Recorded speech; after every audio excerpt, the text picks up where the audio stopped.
IMF macro and structural programs do either limit the size of the national budget, or they limit the wage bill that a public servant can be paid, and in so doing they lead into small sector budget, and that further leads into low quality of the programs. Example of the low quality program results in health specific in the country of Tanzania, for example, you have maternal mortality rate that has been stagnant at above 520 mothers out of 100,000 dying since the year 1999 up to 2007. So if you also look at the death rate of children, you have 1 out of 9 children dying before the age of 5 years, and mainly due to preventable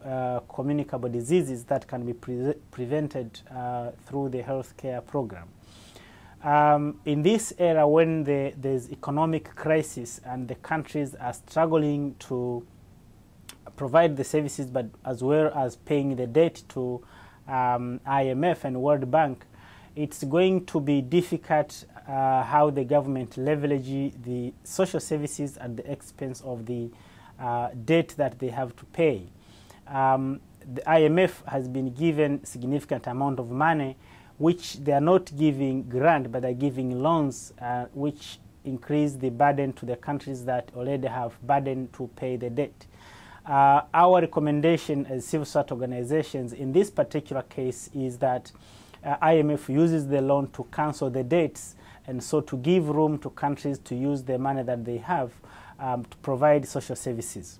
But also a mechanism to allow using of the money into grant for development to strengthen the capacity of the government to